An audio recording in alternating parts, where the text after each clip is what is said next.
Fishing is fun, but hooking is the only way.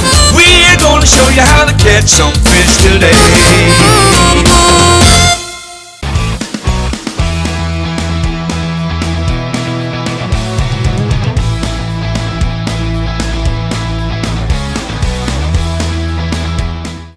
Okay, it's Alan Fong Outdoors. Let me read the questions, okay? All right. You ready, Alan? I'm always ready. Okay.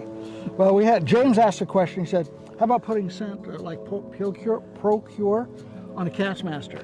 You can. If you use like Procure, you want to use a gel. Scent doesn't hurt. It just hides the human scent. But a lot of those fish that I'm catching with the spoon is more of a reaction. Okay. So you really don't need it, but you can. It don't hurt.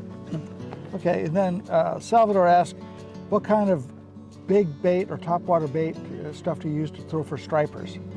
And what type of swim baits as well?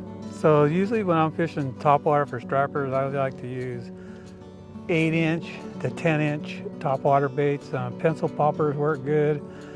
Mega bass makes a really good one, but they're expensive. Well, that mega bass is bigger than the fish I catch. Yeah, well, that's why you don't have one. Yeah, okay. But use big baits. You know, they'll draw up the bigger fish because big fish only want to eat once. Swim baits, I like to use anything in the 5-inch rubber ones, like a fish trap with a 1/2-ounce jig head in it, and you're all set to go. Pearl's the best color. Alan, Ed asked, like for your Kastmasters, do you use a swivel or something like that to prevent line twist? And for my drop and drag technique, you don't want a swivel. You don't? So like if you were just casting out, reeling in, yeah, you should put a swivel on it because it's going to twist the heck out of your line. But when I drop it down in the way that I let it hit the bottom and I just hardly twitch it so it's flip-flopping, you know, I did a video on it so you could look at it.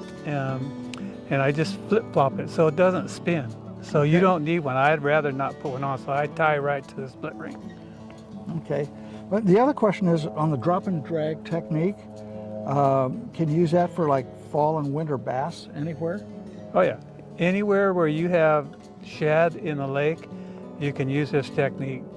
Because all shad, no matter what lake they live in the fall and winter, they move up into the major creeks and they go spawn. So they group up, so they're very easy to graph on your meter and locate them.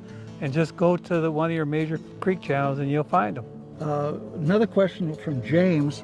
Apparently he likes to buy things in bulk. Yeah. So he says he has 55 jars of power bait. Will they go bad? If you pop the lid and you take that cover off, yeah, it'll go bad. Just spread it on toast? Just throw it away. Yeah. Yeah. Okay. Give it to your fishing partner. That's a lot of power bait. Yeah, but if you don't open it, they're fine. Okay. James asked, do you tip the Kastmaster with a night crawler for catching bass? No, you don't need to. You don't use surf and turf? It'll probably ruin the action, so leave the worms home. Alan, Mickey asked, do you ever use a large Kastmaster? Oh yeah. And how big do you go with those? I remember back when we did a fun fishing show. You don't remember when we were in the San Joaquin River, we were in like 25 to 30 feet of water, we had to go to a 2-ounce Kastmaster and just drag it, remember? You didn't twitch it, didn't do nothing. You just lay it on the bottom and drag it. I'm getting old, I don't remember that stuff anymore. Probably because you only caught one that day and we caught like 40. Okay. I would forget it too. Okay. But yeah, you can. You know, you choose your weight of your spoon for the amount of current you're fishing most of the time. So, you know, I use them from 3/4 to 2 ounce. Okay, Alan, James asked about using Gitzits in the ocean for king salmon. That's, you know what, that's a funny question because that's where we first started learning that salmon loved Gitzits, is in the ocean. My brother, I used to fish tournaments, and my brother was an ocean fisherman, and I got these Gitzits in, and he goes, hey, can I take some of them and try them for rockfish?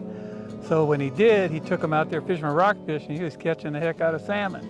So after that, we just started using them, and then we brought it into the dang lakes, into the rivers and caught them. Okay.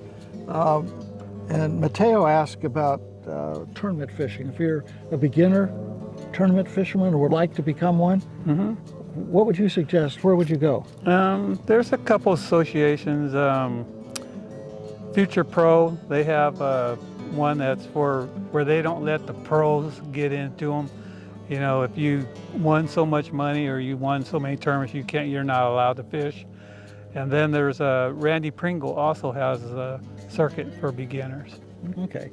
CleanTech 409 asked, that's an unusual name. Yeah. He asked about how do you find bait balls? With your electronics. So basically you have to have a general idea where the bait balls would be hanging around. So like in the winter and fall, it's really easy because they always head up toward your major feeder creeks. Okay. Where your main river system comes in. And watch for birds on the lake. Anywhere you see greaves or mergansers, go turn your graph on, you'll see them. Okay. So that's the best way to look for birds, and then now what do you do in the summertime for bait balls? There ain't any. There ain't? They're just scattered. They're harder to find. Well, that's no fun. Okay. And one of the things about bait balls that you'll learn when you're looking at your graph, if you see them in round bait balls, I usually keep going until you see them like a Christmas tree. Then you know there's fish chasing them. Okay. Because the fish force them into... Chasing them. The bait always whirl upward.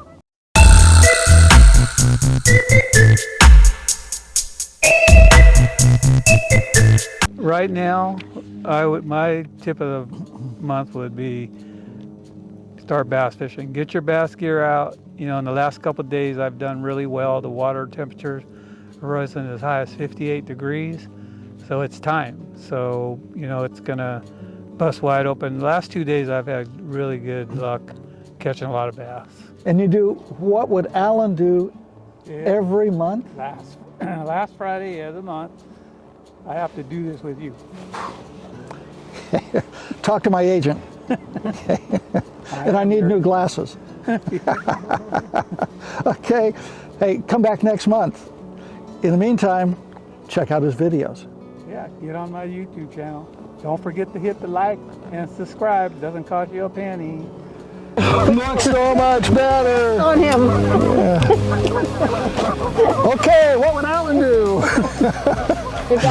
He would hide from everybody.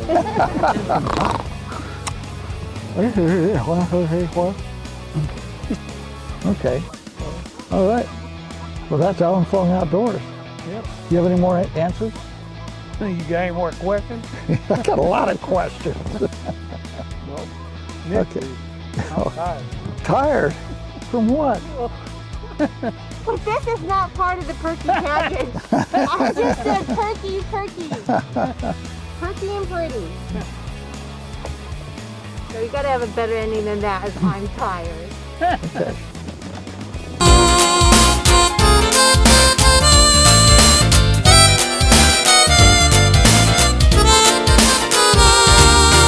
Fishing is fun, but hooking is the only way. We're gonna show you how to catch some fish today.